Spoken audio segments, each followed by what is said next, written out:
இப்பேற்பட்ட வழக்கறிஞர்கள் எல்லாம் பல கோடி கொடுத்து வைக்கிற அளவுக்கு செந்தில் பாலாஜி கிட்ட பணம் எங்கிருந்து வந்தது? நீ அரசியலுக்கு வந்து இத்தனை ஆயிரம் கோடி சேர்த்து வச்சிருக்கிற, இத்தனை கோடி வக்கீலுக்கு ஃபீஸ் கொடுக்குற, எப்படி இவ்வளவு பணம் உனக்கு வந்தது? அப்படி நீ என்னதான் தொழில் பண்ண? மடியில் கனம் இல்லை, எங்களுக்கு வழியில் பயம் இல்லை. மறுநாளே அப்சென்ட் ஆயிட்டாரு. சொல்லி வச்ச மாதிரி பேசுவாங்க சார். இதெல்லாம் எழுதி கொடுத்துருவாங்க. தம்பி இது கரெக்டா சொல்லிடு. மடியில் கனம் இல்லை, வழியில் பயம் இல்லை.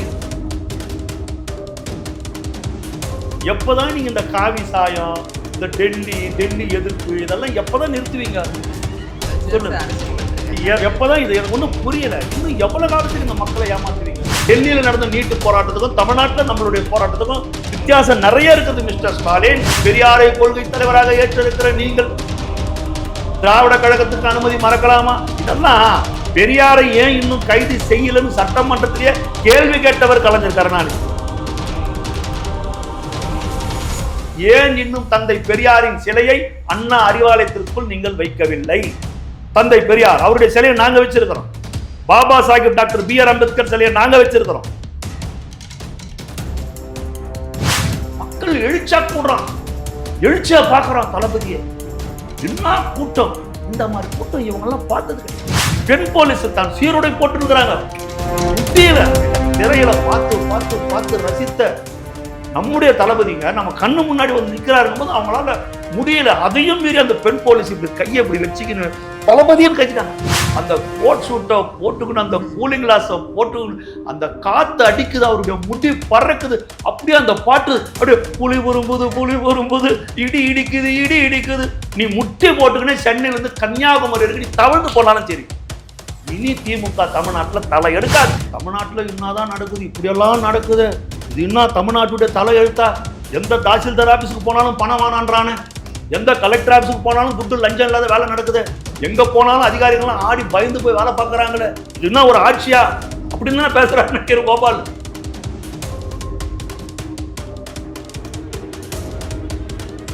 செந்தில் பாலாஜி அவர்கள் ஹாஸ்பிட்டல் அட்மிட் ஆயிருக்கின்ற மாதிரி தகவல்களாக இருக்குது சார். எந்நேரம் கைது செய்யப்படலாம் அப்படின்ற தகவல் தான் இருந்துச்சு. அதன் அடிப்படையில் தான் அவர் வந்து ஹாஸ்பிட்டலில் அட்மிட் ஆயிருக்காருன்ற மாதிரி இருக்குது. எப்போ அண்ணன் கைது செய்ய அவர் வந்து ட்ரிபிள்கனி போலீஸ் ஸ்டேஷனில் கையெழுத்து போடணும். 2 நாளாக போடலை. இப்போ அவர் வந்து கண்டிஷன் பெல்ல இருக்கிறாரு. அந்த எம்எல்ஏங்களுக்கு லஞ்சம் கொடுக்க அந்த வழக்கில் வந்து தாவேகா கவர்மெண்ட்டை கவுக்கிறதுக்கு இவர் தாவேகா எம்எல்ஏக்களுக்கு லஞ்சம் கொடுக்க முற்பட்டார். 25 35 கோடி ரூபாய் பேரம் பேசுறாங்க. ஆதாரத்தோடு சிக்கி இருக்கிறாங்க, முன்ஜாமீன் வாங்கி இருக்கிறாங்க. அந்த முன்ஜாமீன் இதில் இவர் ட்ரிபிள்கனி போலீஸ் ஸ்டேஷன்ல கையெழுத்து போடணும்.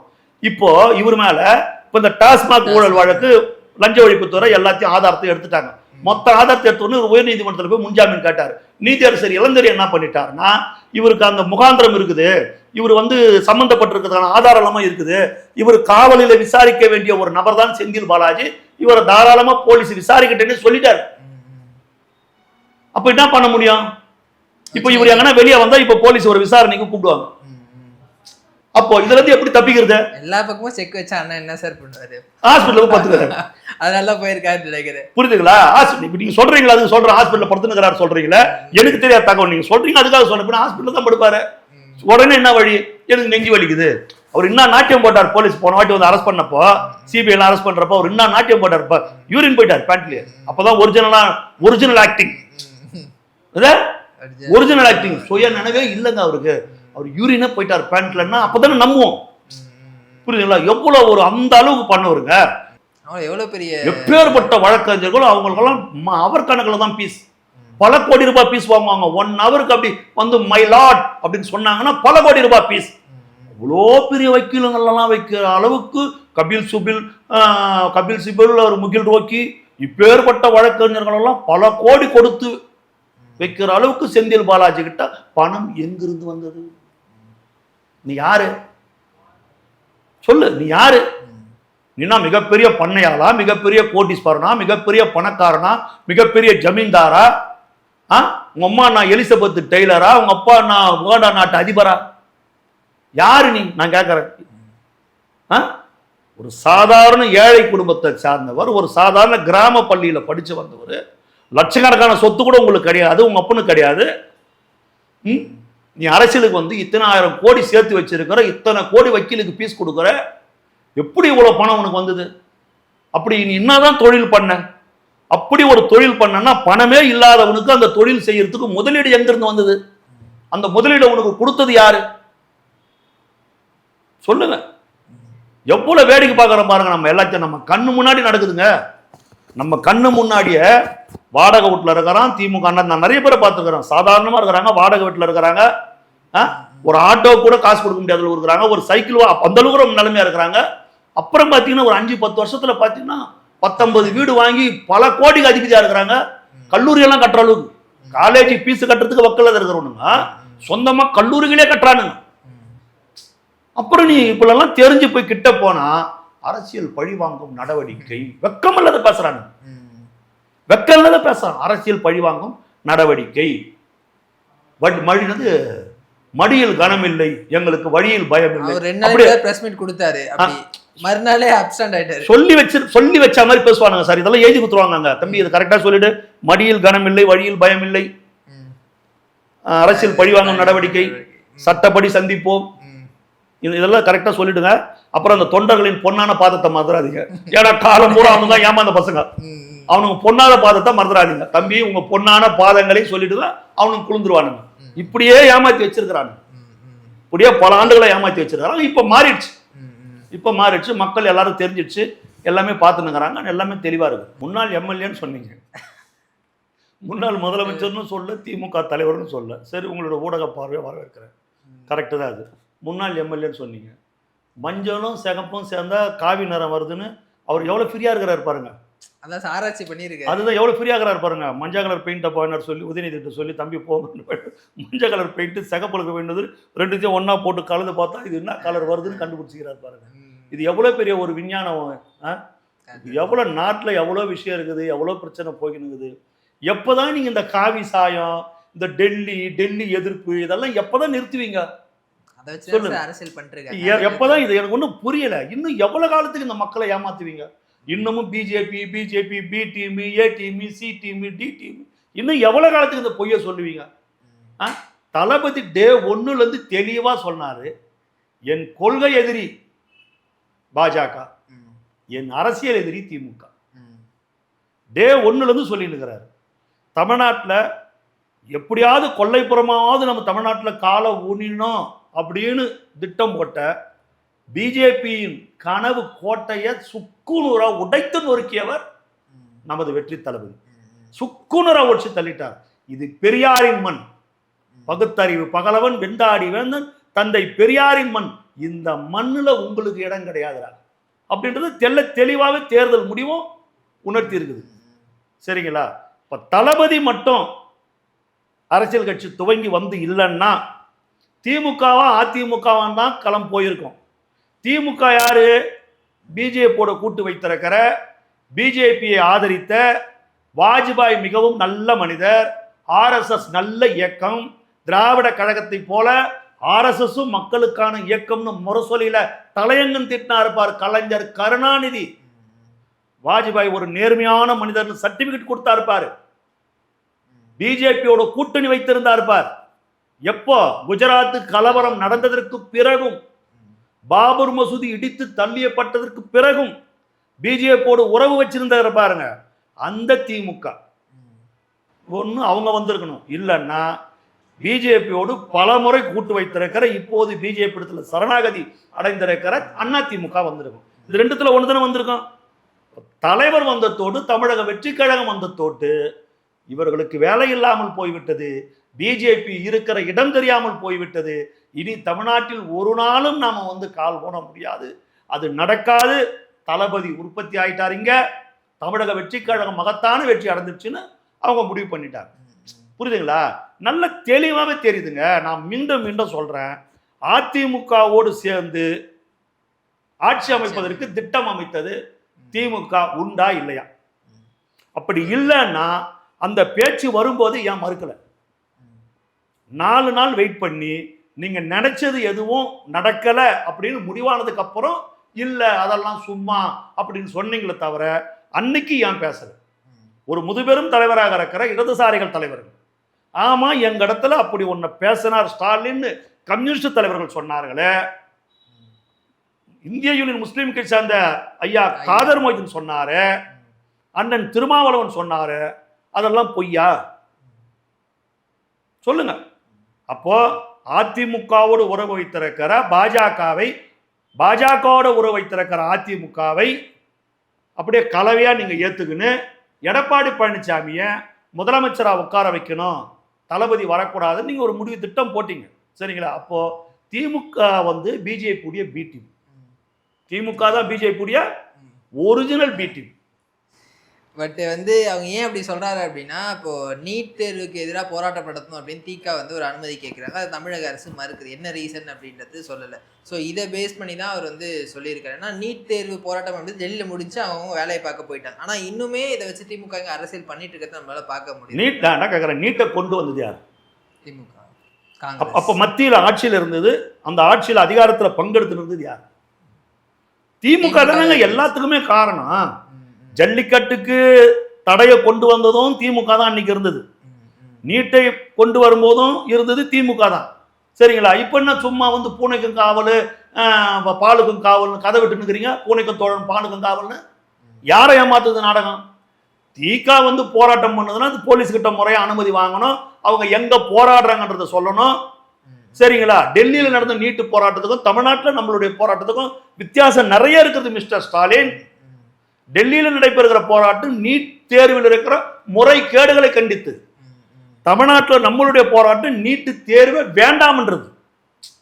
அவங்க நீட்டு தேர்வில் நடத்தலாம், அதை ஒழுங்கா நடத்துங்க, முறைகேடு வேணான்றது அவங்களுடைய போராட்டம். நம்மளுடைய போராட்டம் எங்களுடைய கிராம பகுதி மாணவர்கள் எல்லாம் பாதிக்கப்படுகிறாங்க, ஏழை மாணவர்கள் எல்லாம் பாதிக்கப்படுகிறாங்க, நீட்டே இருக்கக்கூடாதுன்றதுதான் நம்மளுடைய கொள்கை. புரியுதுங்களா? இது ரெண்டுத்துக்கும் முதல்ல புரிதல் வேணும். இது நிறைய வித்தியாசம் இருக்குது இது ரெண்டுத்துக்கும். அதனால சும்மா நான் வந்து பெரியாரை கொள்கை தலைவராக ஏற்றிருக்கிற நீங்கள் திராவிட கழகத்துக்கு அனுமதி மறக்கலாமா? இதெல்லாம் பெரியாரை ஏன் இன்னும் கைது செய்யலன்னு சட்டமன்றத்திலேயே கேள்வி கேட்டவர் கலைஞர் கருணாநிதி. ஏன் பெரியாரை இன்னும் கைது செய்யல? நீங்க தான் பெரியாரை பெரிய தலைவராக ஏத்துனுக்கிறீங்களா? ஏன் இந்த வரையில, இந்த நிமிஷம் வரையில, நான் பேசுற இந்த நொடி வரையில ஏன் இன்னும் தந்தை பெரியாரின் சிலையை அண்ணா அறிவாலயத்திற்குள் நீங்கள் வைக்கவில்லை? சொல்லுங்க, ஏன் வைக்கல? தந்தை பெரியாருடைய சிலைய, அவர் தானே திராவிட கழகத்துடைய தந்தை, அவருடைய சிலை ஏன் வைக்கல? நாங்க வச்சிருக்கிறோம் பனையூர்ல. எங்களுடைய கொள்கை தலைவர்கள் முதன்மையானவர் தந்தை பெரியார், அவருடைய சிலையை நாங்க வச்சிருக்கிறோம். Baba Saheb doctor B R Ambedkar சிலையை நாங்க வச்சிருக்கிறோம். பெருந்தலைவர் கர்ம வீரர் காமராஜன் சிலையை நாங்க வச்சிருக்கிறோம். புரியுதுங்களா? வீரமங்கை வேலுநாச்சியார் சிலையை நாங்க வச்சிருக்கிறோம். மக்கள் சேவகர் தியாகச்சம்மல் அஞ்சலியம்மோட சிலையை நாங்க வச்சிருக்கிறோம், சரிங்களா?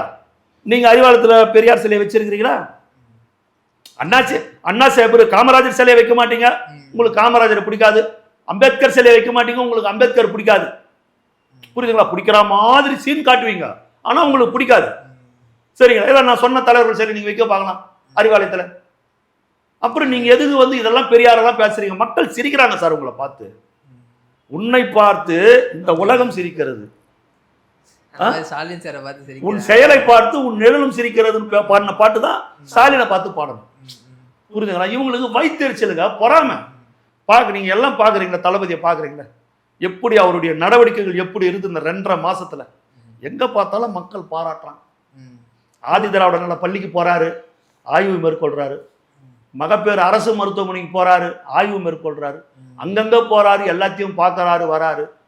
கோயம்பேடுக்கு போறாரு, அந்த சுத்திகரிப்பு நிலையத்துக்கு போறாரு, தண்ணீர் சுத்திகரிப்பு கழிவு சுத்திக்கு போறாரு, அதை பார்க்க போறாரு. மக்கள் எழுச்சா கூடுறான், எழுச்சியா பார்க்கறான் தளபதியை. என்ன கூட்டம்! இந்த மாதிரி கூட்டம் இவங்கெல்லாம் பார்த்தது கிடையாது. எப்ப நீ முதலமைச்சர் ஸ்டாலின் முதலமைச்சர் இருக்கும்போது நீ போவ, நீ பார்த்துக்கு நேரா போவ, உன்னை எவனும் பார்க்க மாட்டான், கூட மாட்டான், ஒன்றும் கிடையாது. புரியுதுங்களா? ஒன்றும் கிடையாது.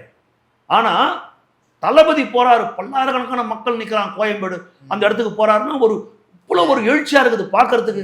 நான் அந்த வீடியோவை பார்க்குறேன். பெண் போலீஸ் ஒரு 3-4 பெண் போலீஸ் நிற்கிறாங்க. அவரு நடந்து கொடை பிடிச்சின்னு வராரு, குதிக்குது அந்த பொண்ணு. பெண் போலீஸ் தான் சீருடை போட்டுருக்கிறாங்க. முட்டியில எங்க திரையில பார்த்து பார்த்து பார்த்து ரசித்த நம்முடைய தளபதிங்க நம்ம கண்ணு முன்னாடி வந்து நிற்கிறாருங்கும் போது அவங்களால முடியல. அதையும் மீறி அந்த பெண் போலீஸ் இப்படி கையை இப்படி வச்சுக்கின்னு தளபதியும் கட்டிட்டாங்க. பக்கத்துல இருக்கிற பெண் போலீஸ் அவங்களை அடக்கிறாங்க. கத்தக்கூடாது, நம்ம கத்தக்கூடாது தளபதின்றாங்க. முட்டியில் அவ்வளவு உற்சாகம். இதெல்லாம் பார்க்கும்போது இவங்களுக்கு கஷ்டமாகுதுல்ல. ஏன்னா நம்ம காசு கொடுத்தாலும் இதெல்லாம் பண்ண மாட்டானுங்க இவருக்கு அப்போ எவ்வளோ கஷ்டமாகுதுல்ல. இப்போ அந்த மெட்ரோ 2ஆம் கட்ட அந்த பணிகள்லாம் ஆய்வு செய்ய போனாரு. பார்த்தீங்களா அதெல்லாம் பார்த்தீங்களா? ஒரு அம்மா சொந்த பிள்ளை மாதிரி வந்து எப்படி கையை பிடிச்சி முத்தம் கொடுக்குறாங்க, எப்படி கொடுக்குறாங்க, அப்படியே கட்டி பிடிச்சிக்கிறாங்க. ஸ்டாலின்லாம் எப்படி பண்ணார் முதலமைச்சர் இருக்கும்போது? வாக்கிங் வருவார், அம்மா நீங்கள் இங்கே நிற்கிறீங்க, அவர் அங்கே வருவார், நாங்கள் ஆக்ஷன் சொன்னோன்னு நீங்கள் ஓடி போய் ஐயா உங்கள் ஆட்சி ரொம்ப சிறப்பாக இருக்குது அப்படின்னு நீங்கள் சொல்லுவீங்க. இப்படி சினிமா எடுத்தாங்க. இது எப்படி இருக்குது மெட்ரோவில்? அப்படியே பிடிச்சிக்கணும், அப்படியே கட்டிப்போ நான் பார்த்துட்டேன், தளபதியை பார்த்துட்டேன், என்னால் ஒன்றும் பண்ண முடியலையே அப்படின்றாங்க. எப்படி போய் அந்த 101 அடி உயரம் அந்த பாலத்தை போய் அந்த கோட் ஷூட்டை போட்டுக்கணும், அந்த கூலிங் கிளாஸை போட்டுக்கணும், அந்த காற்று அடிக்குது, அவருடைய முடி பறக்குது, அப்படியே அந்த பாட்டு அப்படியே புலி வரும்போது இடி இடிக்குது இடி இடிக்குது, வேட்டக்காரன் வர்றதை பார்த்து எப்படி இருக்குது பாருங்க, அப்படியே கேட்குது நம்ம காதுல. சினிமால கூட அந்த மாதிரி ஃப்ரேம் பார்த்து இன்னும் சீன் அது. அப்படி இடுப்புல கை வச்சு அப்படி நிக்கிறார் தளபதி, அந்த கோட் சூட்டு, அந்த கூலிங் கிளாஸ், அந்த முடி பறக்குது காத்துல. நீ போய் நில்ல பார்க்கலாம். போவார சார் முதல்ல 101 அதுதான் கஷ்டம். நீ போவியா முதல்ல? ஏதாவது உன் புள்ளைய கையை பிடிச்சின்னு போய பார்க்கலாம், ஏதாவது பையனை நிக்க வைய பார்க்கலாம். எப்படி பாருங்க, மக்கள் தலைவருங்க, மாஸ் லீடர். அதெல்லாம் சும்மா நீங்க 1000 குட்டிக்காரனை போட்டாலும் சரி, நீ தலை கீழே நின்று இனி தண்ணி குடிச்சாலும் சரி, நீ முட்டி போட்டுக்கினே சென்னையில இருந்து கன்னியாகுமரி இருக்கு நீ தவழ்ந்து போனாலும் சரி, இனி திமுக தமிழ்நாட்டில் தலை எடுக்காது. கடைசி முதல்வர் அத்தியாயம் முடிஞ்சு போச்சு. இனி வராது. இத்தனை முறை இன்னைக்கு ஏதோ ஒரு 50 எம்எல்ஏ 57 எம்எல்ஏ வந்திருக்கிறீங்களா சட்டசபைக்குள்ள? அடுத்த தேர்தல் அதுவே நீங்க வரீங்களா பாருங்க. மக்கள் பார்த்துன்னுக்குறாங்க உங்களை. மக்கள் உங்களுடைய அத்தனை நடவடிக்கைகளும் பார்த்துன்னுக்குறாங்க. புரியுதுங்களா? நீங்க வரீங்களா பாருங்க. நீங்க இல்லை இந்த மாதிரிலாம் கொண்டா அவங்க என்ன சார் பண்ணுவாங்க? பாவம், அவங்க இவ்வளோ நாளா இந்த மாதிரி கூட்டத்தை காசு கொடுத்தா கூட அவங்களால கூட்ட முடியாது. இவருக்கு என்னன்னா, ஆமாங்க, அதுக்காக தான் நக்கீரன் கோபாலெல்லாம் வச்சு அழ வைக்கிறாங்கல்ல. தமிழ்நாட்டில் இன்னாதான் நடக்குது, இப்படியெல்லாம் நடக்குது, இது இன்னும் தமிழ்நாட்டுடைய தலை எழுத்தா? எந்த தாசில்தார் ஆபீஸுக்கு போனாலும் பணம் வானான்றானே, எந்த கலெக்டர் ஆபீஸுக்கு போனாலும் துட்டு லஞ்சம் இல்லாத வேலை நடக்குது, எங்க போனாலும் அதிகாரிகள்லாம் ஆடி பயந்து போய் வேலை பார்க்குறாங்களே, இது என்ன ஒரு ஆட்சியா அப்படின்னு தானே பேசுறாரு நக்கீரன் கோபால். திமுக இருக்கும்போது அங்கங்க போனா எங்க 5000 10,000 வாங்கி விட்டுக்குவான். பர்த் சர்டிஃபிகேட் இது வாங்கினா, ஜாதி சர்டிஃபிகேட் ஒன்று அதுக்கு ஒரு அமௌண்ட்டு, லீகலார் ஒன்றுனா அதுக்கு ஒன்று, இன்கம் ஒன்றுனா அதுக்கு ஒன்று, எவ்வளோ பணம். இன்னும் மாற வேண்டியது இருக்குது, இன்னும் கொஞ்சம் டைம் ஆகும்.